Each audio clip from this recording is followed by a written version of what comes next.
Hello and welcome. My name is Al Barrows, and this is UFO Disclosure, the podcast that's meant to show an average person's reaction to all the UAP, UFO news from everywhere and anywhere. Today, I'd like to relate a story I found on Pinso. It involves an alleged UFO sighting that remains to this day one of the most controversial cases on record. This is the Cash-Landrum Encounter.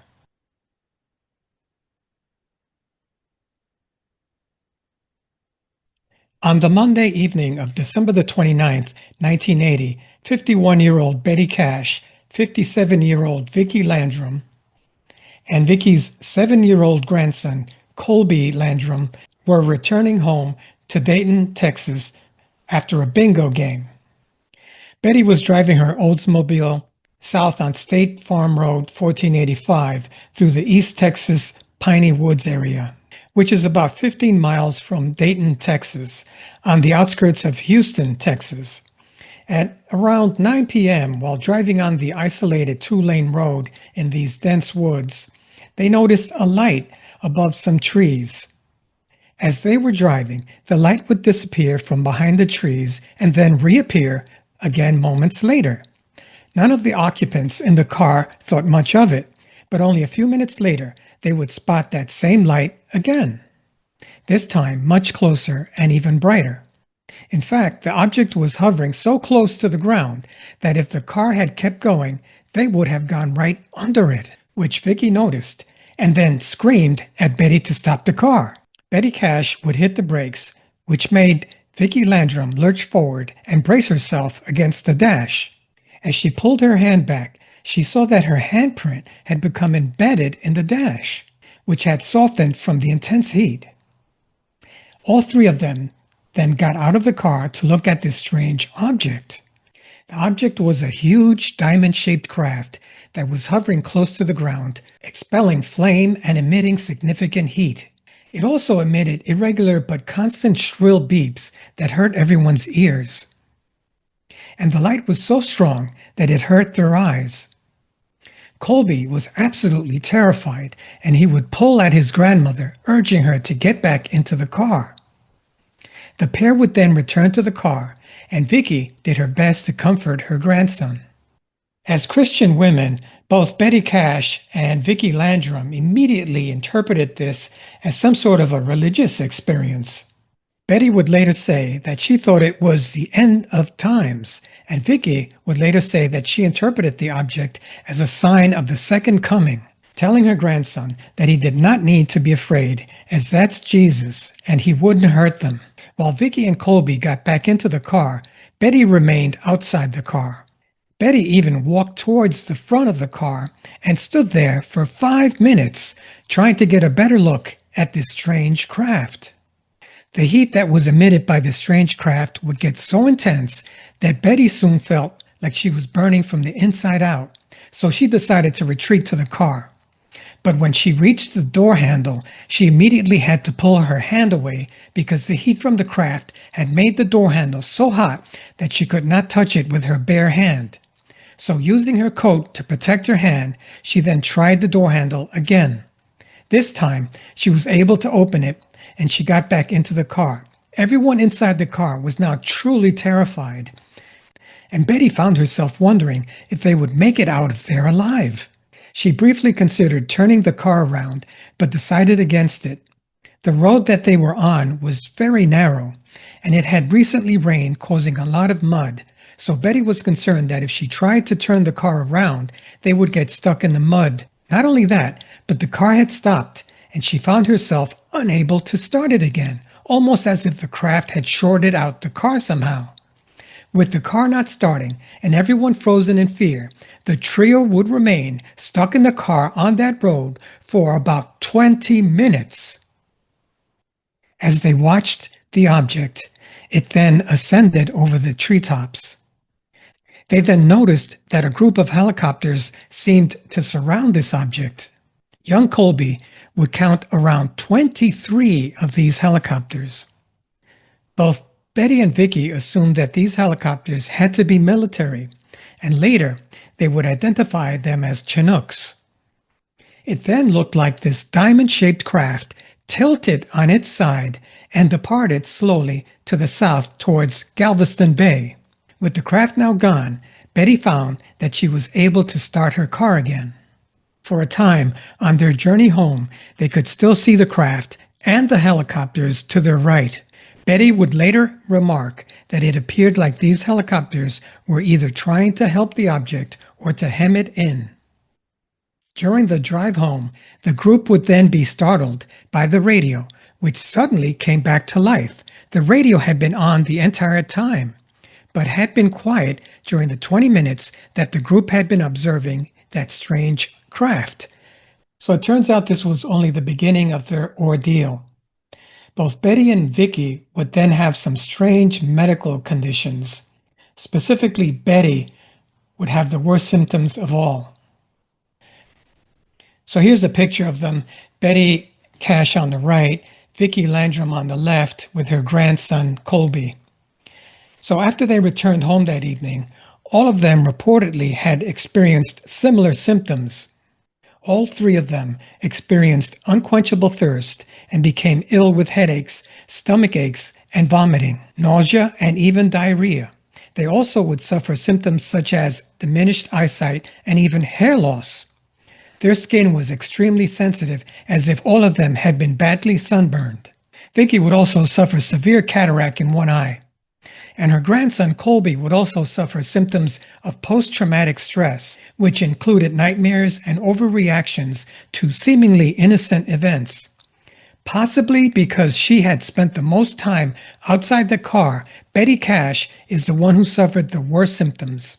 Over the following days, her symptoms would worsen with large painful blisters that formed on her skin. 2 days after she was taken to the hospital, her daughter would visit her. After walking into the room, her daughter would walk right back out because she thought she was in the wrong room. She did not even recognize her mother, whose face was so swollen that it looked like the size of two men's faces put together, and her eyes were swollen shut. Rubbing her mother's forehead, water would squirt out as if a blister had popped. And this was reportedly all over Betty's face and hair. After being in the hospital for about 12 days, she was released. During this first day in the hospital, Betty did not reveal any details of her strange encounter for fear of ridicule, but her condition would not improve, and she was soon forced to return to the hospital. Betty made the decision to tell her doctor of the encounter. Unlike some of his colleagues, the doctor, Dr. Shenoy, took Betty seriously.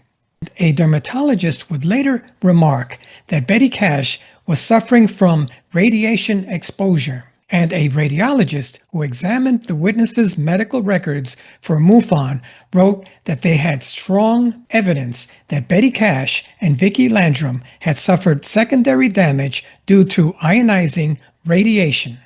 Betty Cash would also be later diagnosed with breast cancer, and she would be in and out of the hospital for years. After that, an investigation was started up. It was these injuries and the mounting medical bills that they struggled to pay that provoked the women to report the incident. Cash and Landrum contacted their U.S. Senators, Lloyd Bentsen and John Tower, who in turn suggested that they file a complaint with the Judge Advocate Claims Office at Bergstrom Air Force Base, which they did. In August of 1981, all three witnesses, Betty, Vicky, and Colby, were interviewed by personnel at Bergstrom Air Force Base, and they allegedly told them that they should hire a lawyer and seek financial compensation for their injuries, which again, they did. The women would hire a lawyer who filed suit against the government for $20 million in damages. This case would drag on in district court for several years, and officials from NASA, the Air Force, the Army, and the Navy would be called to testify.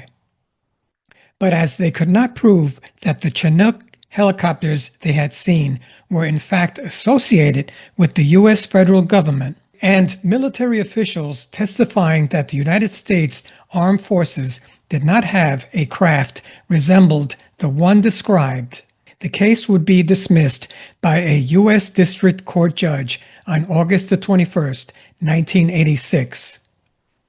Despite their case being thrown out and the government's continued denial, both women were convinced that the government was involved.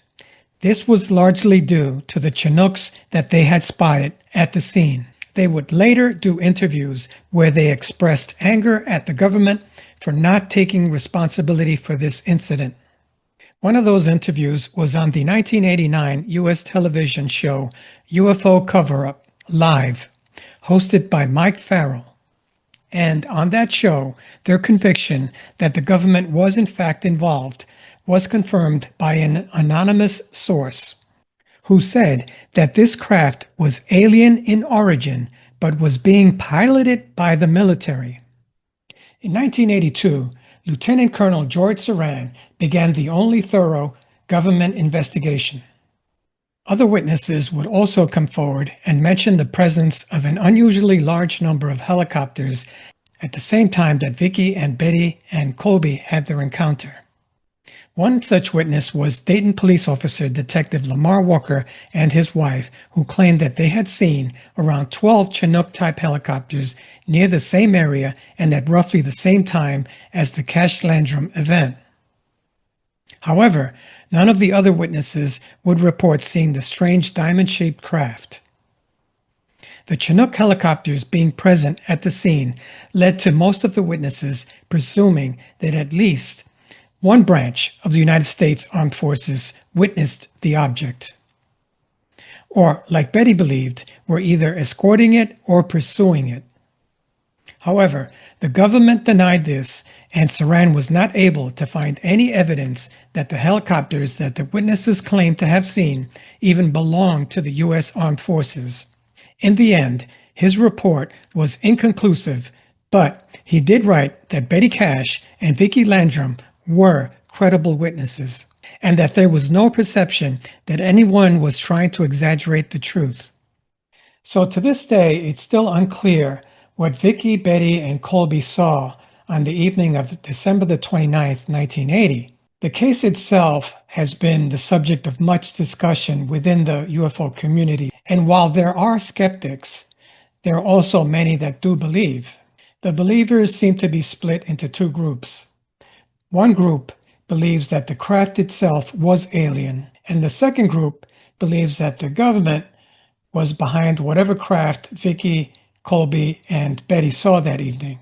Betty and Vicky themselves fell into the second group. Betty Cash and Vicky Landrum believed that it was a craft operated by the U.S. government that the government was denying the existence of.